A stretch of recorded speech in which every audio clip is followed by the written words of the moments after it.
You've come into an inheritance of over $3.5 million. We've already begun constructing a duplex for us to share, and I've even incorporated the kitchen of my dreams, my mother-in-law remarked in an almost dreamy tone.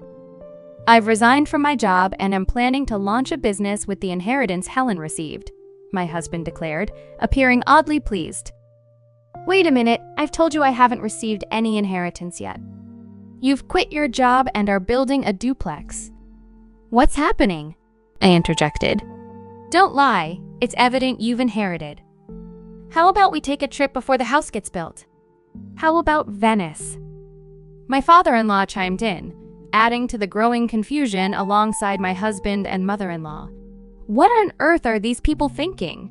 They want to use the precious inheritance I received from my mother and spend it on whatever they please. Despite my rage, I didn't know what to do. The story goes back a few months ago. My name is Helen, a 40-year-old high school teacher. I married Mark, an office worker, 13 years ago. Our only daughter, Alice, was born soon after, and my days have been filled with work and child-rearing. Today, I'm visiting my hospitalized mother with Alice. Grandma, it's been a while. Well, Alice. Welcome, my mother, lying in her bed, lovingly strokes Alice's hair. Her hand is noticeably thinner, and her complexion looks poor. A middle-aged man wearing glasses and a suit stands next to my mother's bed. As I nod towards him, he returns the nod and leaves the room. Mom, who is that man? I ask. Just an acquaintance. Don't worry about it. More importantly, Helen, are you still doing well, and is Mark well? My mother's eyes, a shade close to blue, sparkle softly as she smiles. Raised by my parents in a wealthy family, I am deeply grateful for their love and teachings. After my father passed away a few years ago, my mother, now alone, fell ill and was hospitalized.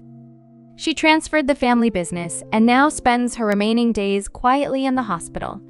I'm fine, Mom. Is there anything you need? I inquire. Just having you and Alice come to see me is more than enough. After a heartfelt conversation with my mother, Alice and I head home. Alice talks about school and the latest book she's read, and despite her tricky age of 11, our relationship is good. Even without parental bias, I believe she is a bright and honest child growing up well. We're home. How's my mother-in-law doing? I ask upon returning. Mark inquires as he welcomes us. Mom is doing as usual. How about you? Your seminar, how did it go? Oh, I heard some positive feedback. Looking forward to the next one. Lately, my husband has been attending seminars on quitting his job and starting a side business. It seems he's after more money, but the company he works for is not top tier. It's not bad, and combined with my salary, we are doing just fine. I find it distasteful when he becomes overly greedy for money, a trait I suppose he inherited from his parents.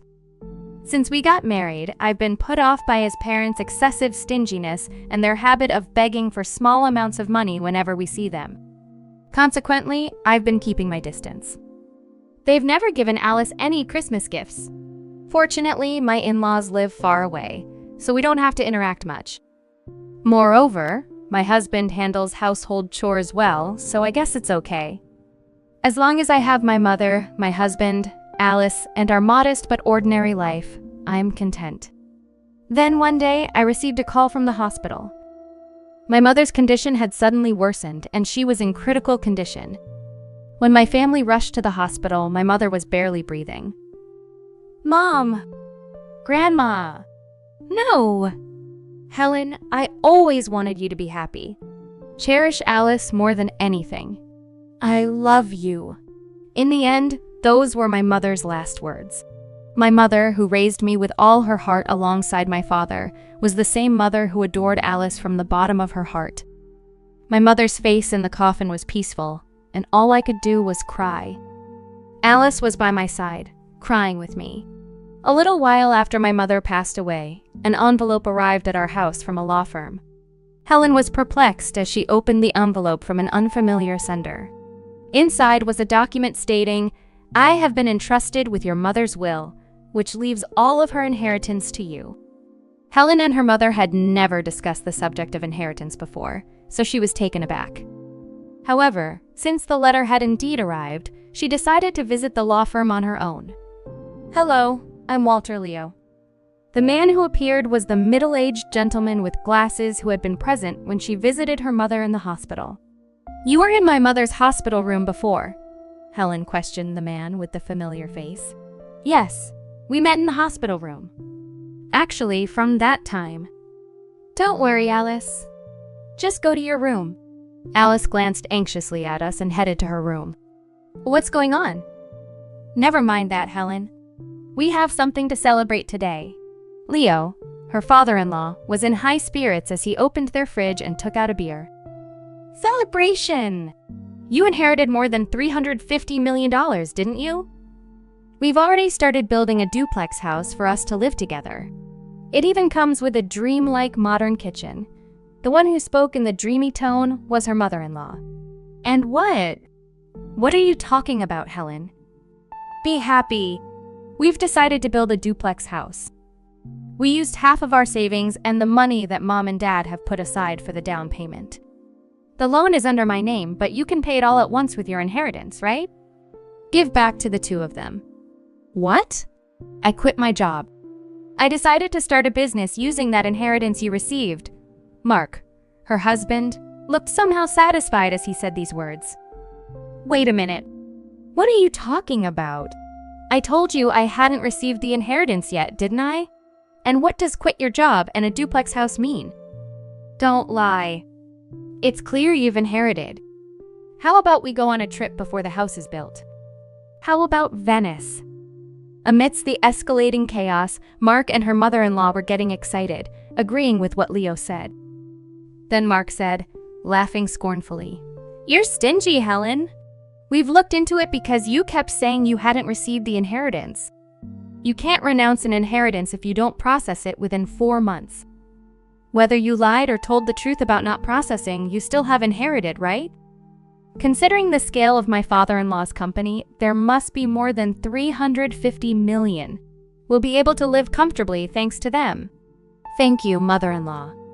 Be sure to prepare the money for the duplex house as soon as possible and my capital too." Seeing Mark speak like that made her dizzy. What on earth are these people who want to use my precious inheritance that I received from my mother as they please and indulge in luxury? Although she was filled with intense anger and was about to yell, she couldn't say a word. She was worried about Alice, who was in the other room. "I'm stepping outside for a bit," I called out to the three of them, but they didn't hear me.